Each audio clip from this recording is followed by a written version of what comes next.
Olá pessoal, vamos dar continuidade à leitura desse livro, que é a Apologia de Sócrates. Aqui são 3 livros nessa capa: Apologia de Sócrates, que fala do julgamento de Sócrates quando ele é condenado e da sua defesa. Depois tem Críton. Críton é o momento em que um aluno de Sócrates vai até a prisão um dia antes dele ser morto e tenta convencer Sócrates a fugir. Ele suborna o guarda e tem todo um diálogo de Sócrates com ele, dizendo: de jeito nenhum não vou fugir, eu sou um homem honrado, onde já se viu. E tem Fédon, que é aí sim os discursos finais de Sócrates junto dos seus discípulos. Ele toma a cicuta e aí ele fica conversando com seus discípulos. Eu estou lendo para vocês a Apologia de Sócrates, que é a defesa dele, que na verdade ele faz perante esse júri, que é um grande tratado filosófico onde ele vai lançar aqui diversos conceitos que vão ser a base dessa nova filosofia, vamos dizer assim, né? A filosofia socrática, que antes existiam os pré-socráticos, que é outra coisa que eu acho que eu já dei uma explicadinha rápida nos vídeos anteriores. Então, só para vocês entenderem o contexto que eu já falei, Atenas, que tinha passado por uma série de conturbações, Sócrates, que era guerreiro e que era um parteiro das almas, que conversava com as pessoas através desse seu método dialético, ou seja, a pessoa dizia alguma coisa, ele colocava uma outra coisa, uma antítese, para que se buscasse a verdade, né? Tese, antítese e síntese, causou muitas pessoas descontentes. E num momento da Grécia, que existe um homem de teatro, que é um satírico, que ele já faz 2 peças falando de Sócrates. A primeira que eu citei no vídeo passado, onde Sócrates inclusive está presente, e a segunda que ele vai fazer Os Pássaros, onde ele diz assim: olha, esses homens, esses meninos foram socratizados. Uma crítica dizendo que Sócrates era um tipo sofista, né? Que eu já expliquei no vídeo anterior. Sofista era aquelas pessoas que eram oradores, que eram pagos para que ensinassem outros a falar bem, para convencer as pessoas, independente da verdade.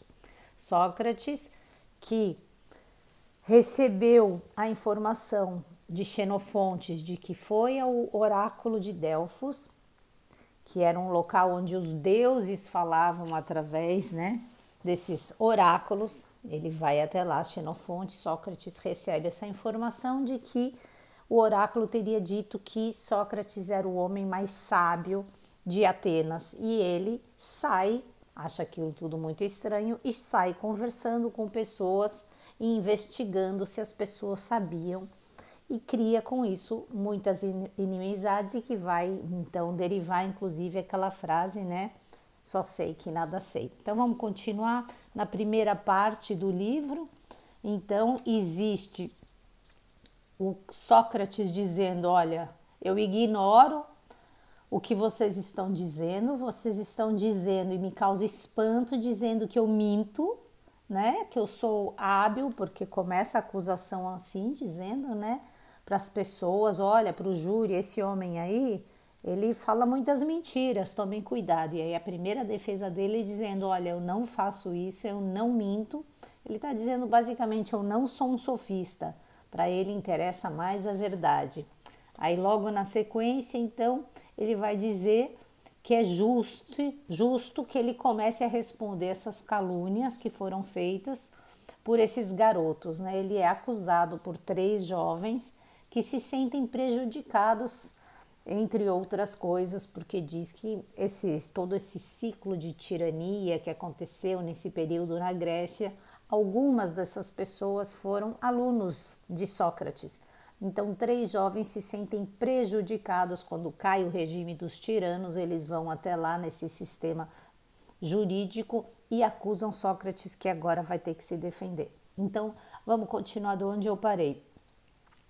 Realmente tenho de lutar, como se costuma dizer, contra sombras. Para me defender, tenho de confundir adversários sem que ninguém me responda. Tende, pois, no vosso espírito, que, tal como vos digo, devo enfrentar duas espécies de acusadores. De um lado, os que recentemente me citaram à justiça. De outro lado, os antigos de quem acabo de falar. Ele está falando do homem do teatro.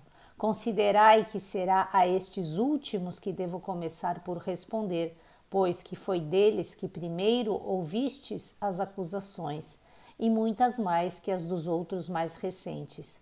Dito isto, atenienses, importa agora defender-me e tentar livrar-vos da má impressão que tão demoradamente alimentaste, devendo eu fazê-lo num tão reduzido tempo. Bem, gostaria de o conseguir se para vós e para mim vier alguma vantagem e não perdesse eu o tempo a fazer a minha apologia. Mas parece-me coisa difícil e não guardo ilusões sobre ela, que tudo ocorra como a Deus agradar. Nem por isso devo deixar de obedecer à lei e defender a minha causa. Vamos, pois, às origens e vejamos sobre o que assenta a acusação que me tornou tão sem crédito e que incitou Meleto a redigir contra mim esta queixa. Pois bem, que diziam exatamente aqueles que me caluniavam? Vamos supor serem eles que me trazem à vossa presença e façamos a leitura do seu pleito acusatório. Sócrates é culpado, perscruta indiscretamente o que se passa debaixo da terra e dentro do céu. Torna boa a causa má e ensina os outros a fazerem como ele. Vejamos o teor da acusação. Trata-se do que vistes com vossos olhos na comédia de Aristófanes, ou seja, de um tal Sócrates que fazem girar pela cena, o qual declara andar passeando nos ares e que vai narrando 1000 outras extravagâncias sobre assuntos de que não entendo absolutamente nada. E não digo isto para depreciar esta ciência, se é que existe alguém entendido em tais matérias, nem para evitar um novo processo da parte de Meleto. Mas a verdade é que de modo nenhum me ocupo de tais coisas. Tomo por testemunha a maior parte de vós, rogando-vos que vos informeis mutuamente e declareis o que sabeis, vós todos que me ouviste discorrer.